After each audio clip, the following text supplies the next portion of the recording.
So I want to officially welcome everyone back, or for those of you that are new to the series, welcome to your first experience inside of our New Works Organizational Maze series.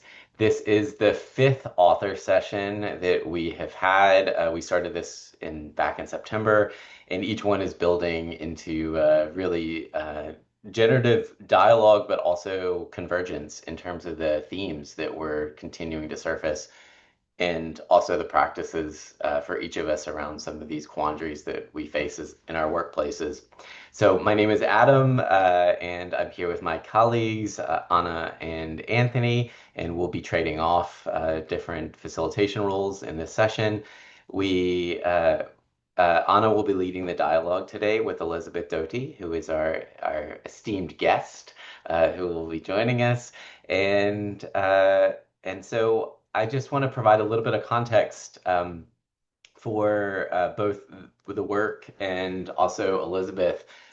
This I met Elizabeth back in 2021. I had to go back through the archives and figure that out. And it was particularly around corporate political responsibility that I first met Elizabeth, and I had no idea you had written a book. And so I was incredibly impressed by what Elizabeth was doing at the time through the Herb Institute around what should be the role of corporations in responsibly engaging around politics and particularly policy. And Elizabeth has done incredible work and continues to do incredible work through Third Side Strategies and the Herb Institute at University of Michigan. But she also previously had this role as an organizational consultant for, I think, decades, right? Is that fair? I don't want to date you wrong. 3 decades, there we go. That was very much kind of informed some of the thinking and stories and strategy recommendations that were surfaced in the compromise trap. And so one of the things that was really resonant with me about the compromise trap, and also Elizabeth, the space that we even shared this summer and the way that you have done a lot of work around third side strategies through William Urey's work, was how oftentimes it feels like we're locked into binaries, that we don't have options. In fact, or we think we only have two options. And this space of negotiation and how we enter a space of negotiation was a profound opening for me and has really help me reframe situations and push in places that I may not have pushed before in different ways. So want to welcome you here. It's an honor to have you. Don't How would you like to bring your voice in and introduce yourself in a way that maybe I didn't do justice to? Oh, thank you very much. And it's interesting. I met someone at one point who told me the sequence of inquiries that had guided his life. And I feel like you've just outlined kind of the sequence of inquiries. The interesting thing to me is I have an operations background, quality management, process improvement, and I've always found it interesting to look at the things that we do that add up to distrustful, maybe harmful behaviors, but at the time we don't recognize it and we may be hurting ourselves and undermining our organization or even trust in societal institutions. So I love that the framing that's less focused on good people, bad people, and more about how do we show up in these complex systems. So thank you for including me and for bringing all of that context. Thank you, Elizabeth. So Anna, do you want to share structure for today? Yes, sure. Hello, everyone. I'm really looking forward for this conversation today. I think it is such an important topic to bring more nuance to compromise and how we see it, especially in high pressure moments such as the ones we are living, where sometimes unhealthy compromise becomes easier to accept. And I hope this conversation help us interrogate that and widen our range of possible positive moves. We will have 90 minutes together today, and many of you already know how the train goes by now, but we will start with some Mentimeter questions to get a quick sense of the room and where you are with the topics that we will explore. And then we will have a dialogue between me and Elizabeth to discuss hopefully cover some of the main topics of the book to make sure we have some foundations for rich conversation.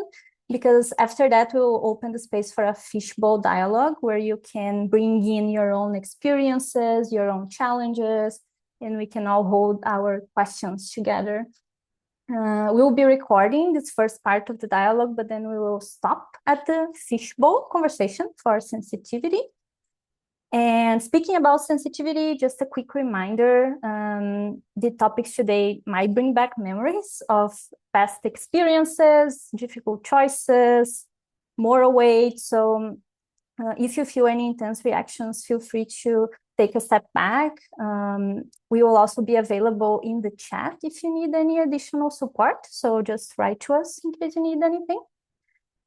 And with that, I will pass over to you, Anthony, to get us started in the Mentimeter.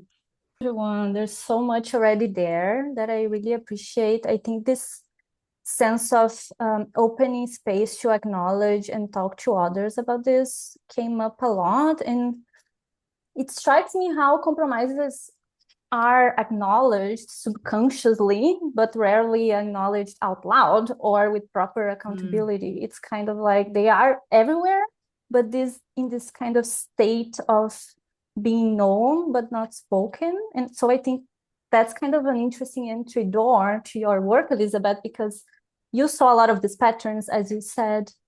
You invested a lot of time researching them, mapping them, writing the whole book about them. So that decision to kind of make them spoken is very interesting to me, to call it a trap and give it structure and language.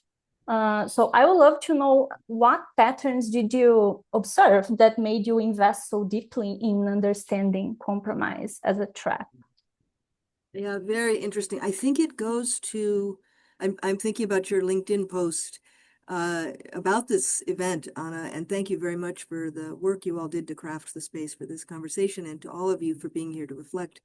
So one of them is this gravitational pull. And the people I spoke with, and I have to say, I spent 35 years, so at this point it had been 25 years, 22 years, working inside corporations to align around goals and make agreements that companies could keep. And there was this sense of a gravitational pull towards some default. And we talk about culture and values and vision as being potentially a positive gravitational pull, but there was also to this lowest common denominator, to not making waves, to the preemptive. And the words people used were very interesting.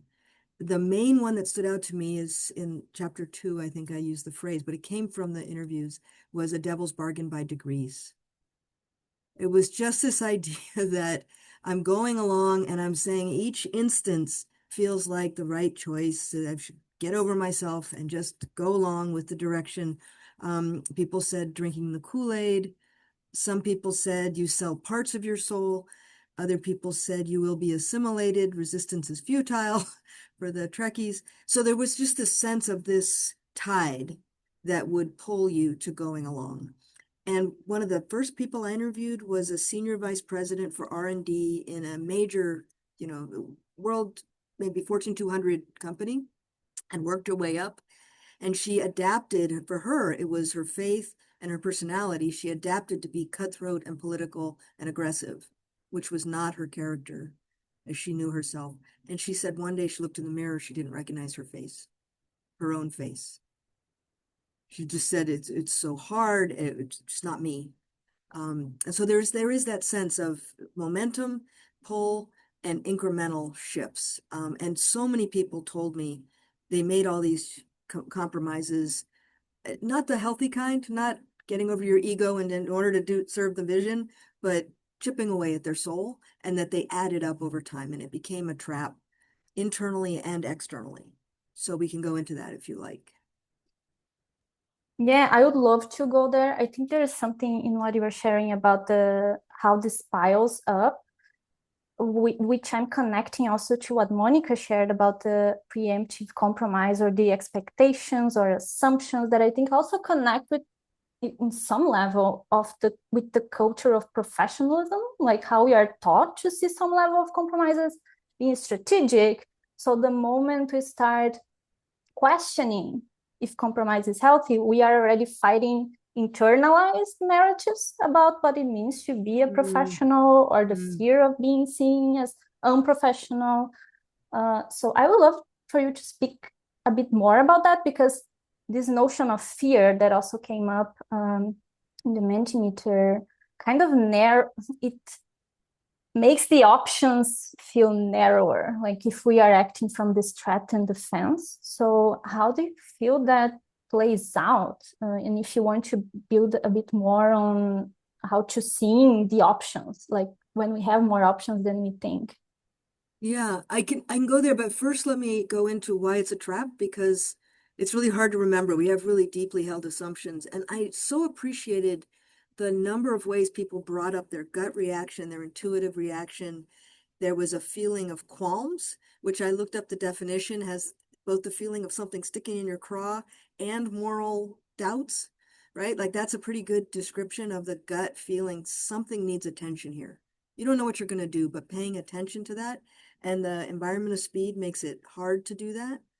But one of the assumptions we make is that we have to bracket those to be professional. That I've heard countless people now in legal profession saying, I might personally feel it is wrong to concede certain pressures that law firms have been under, as you all know, but that is my personal qualm, personal values. I have to be professional. And one of the things I'd like to invite us to do is to pause for a moment and consider whether your qualms are in some ways like the early warning system for the whole enterprise, for the whole company, for the whole we're going to get into civilization later, but the democratic institutions, the systems we're part of, that in some ways you are the detector of something that feels off. And I'll go into an example of that in just a moment, someone who did discover more options. But I want to say that one of the costs of compromise, I mean, there are internal costs. You usually make these compromises that feel unhealthy because we don't feel strong enough to push back. But after we make them, it's as if we've stepped off the source of our strength. Like there's a geyser of clarity and confidence, and we've stepped off of it, or we've chipped away at it. And so we're more likely next time to feel like, I just can't, I'm not in a good place to push back. I don't have the political capital. But then there's the external cost where you've trained people around you that this is their decision and you will go along with it. And so you've basically set precedents in negotiations and conflict resolution. We know what happens when you tacitly agree that someone else is going to make the decision that affects you. I remember one gentleman had qualms in a hiring situation where they said, we want you to guarantee that this engineer will sign on in Peru. He was recruiting, and he's like, the gentleman has free will. I cannot guarantee. So he had to find a way not to agree to that tacitly. He's not going to sign up for that. And then another example, do we have time, of someone discovering more options? Okay. So I was at a story circle, and this was a place for people to reconnect with their foundations, to bring that to the choice. It's not in the situation, but outside, or a deeper level of relationship. We were in a circle, and this gentleman shared that he kept getting little incremental budget cuts when he worked at NASA. And I do want to say these are not limited to corporate settings at all. And he was just feeling really uncomfortable, was nagging at him, these incremental budget cuts. And he said, I'm not a team player. I got to get over myself, get on board with the program. This is needed. And the group just said, what's really troubling you about this? And we left some silence. It's kind of a clearness committee moment. And he said, you know what? We've hit mission safety. I was there during Challenger. I was there during Columbia. We're hitting mission safety. And something happened in that moment where he was reconnected with that source, with that geyser, clarity. And it's not even antagonism, it's just strength and clarity. And he went back and he said, guys, I'm happy to be efficient where we can, but we don't have a clear line where it's going to hit mission safety. And everything I know tells me we've hit it. So I would like to do a review of these cuts. And he had no apology, and they received it completely different. He didn't sound like a whiner. He sounded like an ally to the organization and its obligations. So those are the kinds of examples that energize me, and they describe them as a parallel universe. So back over to you as to which thread there you want to pick up.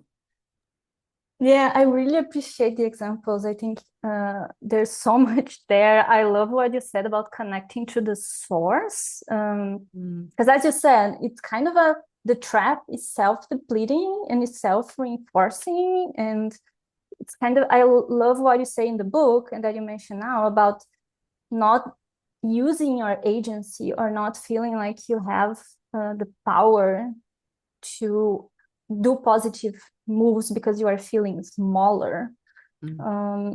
And making these choices that are kind of proxies, but that make the effects of the compromise accumulate underneath. And you point to this, like how people underestimate the full cost of unhealthy compromise.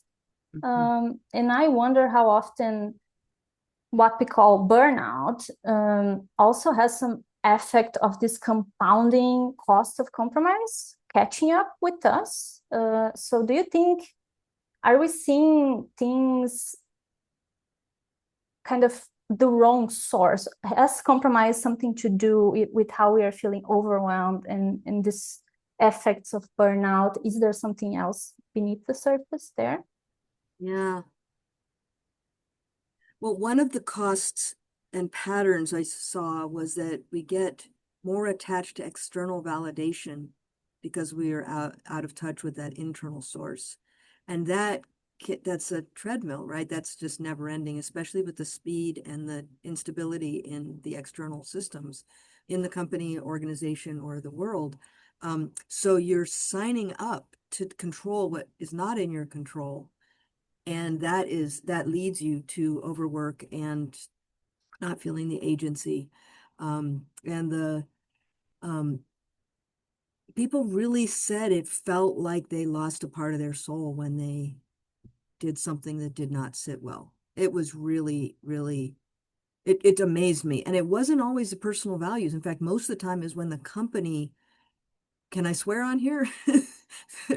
When there was some element of bullshit to what the company was doing. And if they had to be the one to make the PowerPoint presentation about something that they knew was false, really ate at their integrity. And integrity is about feeling whole and strong and grounded and seeing the world as it is around you. So yeah, I think one person said to me, it just makes you crazy. It just makes you crazy. And when you're in that burnout, you not only have the fear, you have the exhaustion that narrows your choice. And I remember many times in my own life, my first career in the hotel business, I just thought I had to work nights and weekends. My boss used to tell me I had to go to another region like LA for the weekend prior to a sales trip, but I couldn't get a car until the Monday morning. So I'm sitting in a hotel room all weekend. And I thought that I just had to do this for the job. And one day I just said to him, no, I don't think I'm going to do that. And he went, okay. It was right. I'm not saying it's always that way, but when we're in the burnout mode, we don't see that there are other choices. Yeah. Preemptive, right. Thank you, Monica.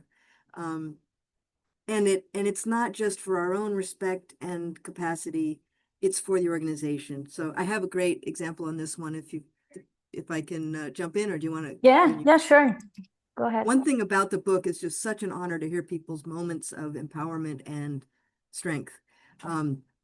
So one woman had gotten on the wrong side of her boss in a sales job. And so basically this person had talked about her and had no one on the team would speak to her. So she's showing up to work. It's miserable. She's working as hard as she can, but she can't get access to these engineers and the support staff and the service teams because no one will talk to her. And then this thing happens. And I think this is one of the takeaways, was to act as if you're already fired or you've already quit. And don't necessarily get fired or quit, but just act like it. So she walked into her boss's office and some spirit just came to her. She's like, boss, this isn't okay. You can't treat me this way.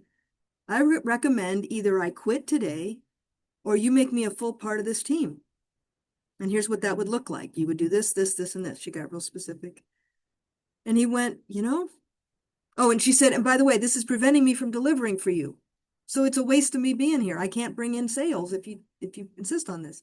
And he went, you're right. This is an ego thing. Like, okay. She went on to be his top performer.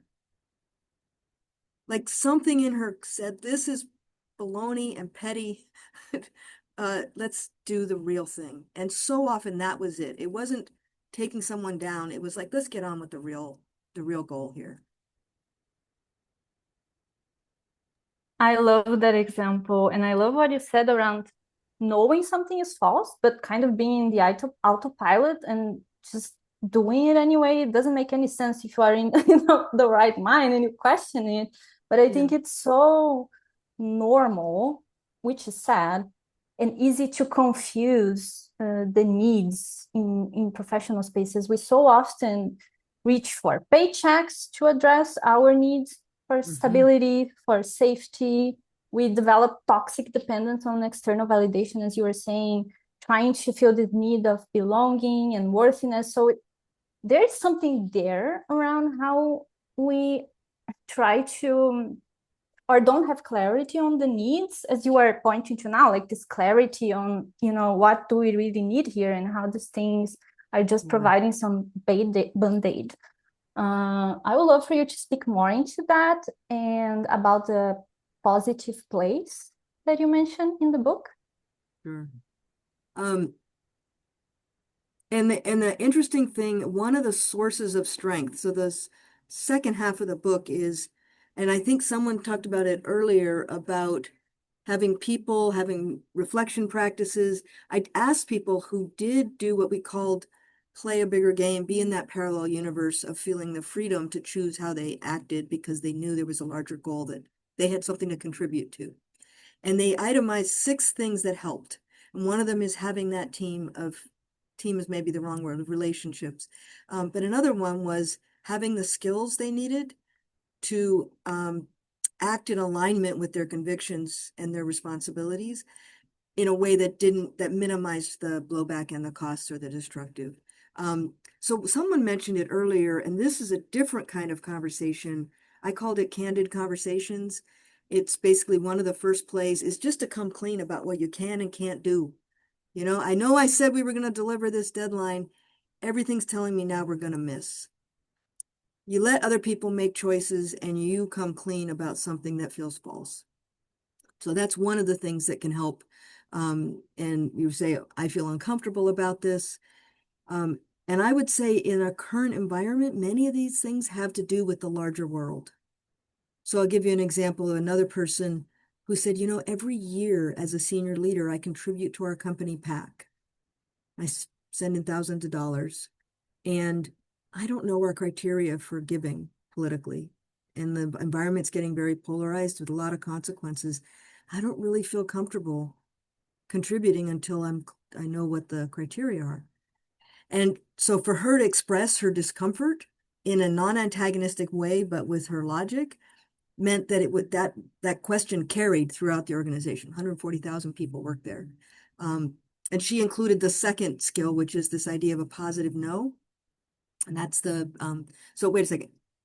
The first skill is healthy compromise. Sorry. That is basically recognizing when you're the barrier and you just have to get over how things should be and it's the right direction. The second one is candid conversations. The third one is this idea of positive limits or a positive no, which I learned from William Ury. And her saying, I'm afraid I can't contribute until I understand, where this money's going, was a way of setting a limit that prompted the organization to own its choices in a difficult environment. And I've seen other people do this with university saying, we've just ended all of our employee resource groups focused on various identity groups. And I don't feel comfortable. We haven't had a conversation. We just ended them. I don't feel comfortable with this. I'm not really going to be able to announce that to the employees until I understand the reasons or we have a conversation. So that's the positive no. The next one is skillful influence. And this one was fascinating. People did things where they thought a bad decision was being made and they got budget for a market research study to come in and give data about this decision. And afterwards, her bosses who thought she was manipulating things, they saw the study and they were like, oh, right, there's no market here. we shouldn't launch this product. And they said, how come you didn't tell us? And she's like, well, I did. But she used her influence to help people bring in more of the reality. And the last one is, you may have to leave. You may have to exit. And that feels in the moment like only cost. But if you act in this honorable way that's committed to the goal, you make yourself more valuable to other people. And sometimes you can actually influence more when you know you're about to leave. So last example on this one, someone I'm very close to said that after she had given her notice, her boss called her aside and took her out to lunch. And he said, you know, all the women on my team keep leaving. Could you give me a clue? What's going on here? And so she did a constructive exit in basically saying, Bob, it's an old boys club. You go out for cigars, you only invite certain people, you make plans and strategies, and you're the ringleader of it. And you could change that. I know your leadership style. I know you could change that. It might feel uncomfortable, but you don't have to lead that way. And I've seen you lead other ways, but that would be what would have to change. Why didn't she say that while she was in the job, right? It was feeling as if she had already quit or already been fired. And in some cases, people spoke that way when they had been fired and they got a promotion instead. I'll tell you that story if you want to hear it as well. So those are the 5 plays. Yeah, I love it. I love how this points to kind of reclaiming power back. And I think in parallel to the 5 positive plays, something that you talk about in the book that I thought was so interesting, and I would love to hear more, is what you said, like you challenge this assumption that individual integrity or add up to organizational integrity, saying that it's much more difficult to sustain. So I want to go there for a moment. Are organizations structurally built to produce compromise? How do you see that? Yeah, I did a follow-on study because so many of the people, when they told me what troubled them about compromise, as I said, it was about the company breaking its promises, the organization breaking its promises, not that it didn't align with their personal values as often as the company breaking its word. So I went and I did a follow-on study on a topic I called commitment drift. And it's basically organizations get a lot of benefit when they make promises, right? This attracts others to maybe for a moment to trust you, to invest their energy, to buy from you, to buy your stock, invest in you, employees to trust a change initiative, etc. But they are structurally set up just basically not to keep track of the promises, let alone to weigh promises as a reason to do something, right? We're constantly told you have to reprioritize and focus on the critical few, but we don't consider what did I promise when we do that. So in aggregate, I found 7 breakdowns that lead to breaking promises. But the essence of it is, if you think about it, organizations are made up, as Gregory Bateson called it, of parts of people. So in order to keep a promise and to live up to your values and commitments or vision as an organization, you have to have coordination. And we have to get over the assumptions about what everybody else is doing. And the easiest examples of this are like Deepwater Horizon. Safety issues are a really good example, where different parts of the organization are making decisions based on assumptions and they don't think systemically, which I think all of you can bring in there. If you think systemically, first of all, asking, what did we promise to a customer? How often does a sales handoff happen and no one mentions what we promised? Or what might others have done around this project? So with Deepwater Horizon, time pressure, they were late, cost $1 million a day. Every day they were late. 40 days late, one department says we don't have enough centralizers. There are many causes, but this was one. We don't have enough centralizers for the well, but downstream they're going to pressure test it with mud. So we can cut corners here and be within engineering limits because they're going to pressure test it and really make sure it's safe. But they didn't think that downstream they're going to be even later and they're going to make their own compromises, and they did. They get downstream and they basically say it's faster to test it with water than with mud. And we know that upstream they put extra centralizers in the well, so we're pretty sure it's going to be safe. And so we don't have to test it with mud because we're going to yeah, there we go, the chains of how these build on each other. And we don't tend to naturally think systemically. Once you do, it's like a whole new X-ray to prevent safety hazards with people's lives at stake, losing customers, and also not losing trust in society. Yeah, I really appreciate that. And I want to go deeper into the thinking systemically and moving from the notion of compromise from individuals to this organization context, because I think also we can't separate healthy or unhealthy organizational context from the health of or pathology of the larger systems they are embedded in. And we are in this moment now where a lot of organizations are facing pressure to compromise, which is coming not just from inside, but also from the larger systems they operate within. So do you think compromise also, this trap is partly also civilizational or not just an organizational one? I'd love to hear more about that. Yeah, I mean, I love the way you frame that. I've never thought that big, but what Adam had mentioned at the opening about corporate political responsibility or about our society's commitments to fundamental rights and respect and equity, these are enacted through, a huge part of it is enacted through how business interacts with society and with our political systems and our governing systems. So I would say right now, many people are facing what I'm calling moments of truth, that spidey sense moment where the qualms, the questions, what's the right thing to do here, are from the external world, are showing up in business. The example I gave of the employee resource groups being eliminated without discussion is one example. But the other one, the costs of compromise, just think of what we're agreeing to. I don't want to say regardless of who you support, but just look at the essence of agreeing to give up equity in your company because it's demanded by the government. That's not just one company deciding their stock's going to go up and their, Intel was struggling and now this might be the boost they need. That's a precedent that sets the new rules of engagement for every other business. Right? It's like the gentleman who gave names in the McCarthy hearings sets the precedent that that's now expected for everyone else. So the pressure, the temptation to do something expedient to stay out of the limelight, we're at risk of eroding these institutions. That's why we define corporate political responsibility.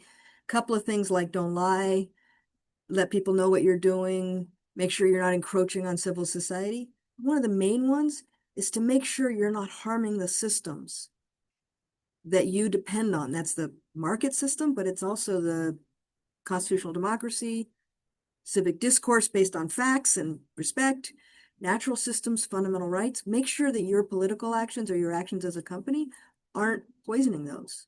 That's a fundamental aspect of being responsible. And I think it's really coming to a head because those political risks are now coming into the companies and into so many people's jobs. Yeah, absolutely. I love what you just said. And I think this sets us up for a good transition to hear from the participants as well and their perspectives. Thank you so much, Elizabeth. This was such an incredibly valuable conversation that I think opened up a lot of threads for us to pull together.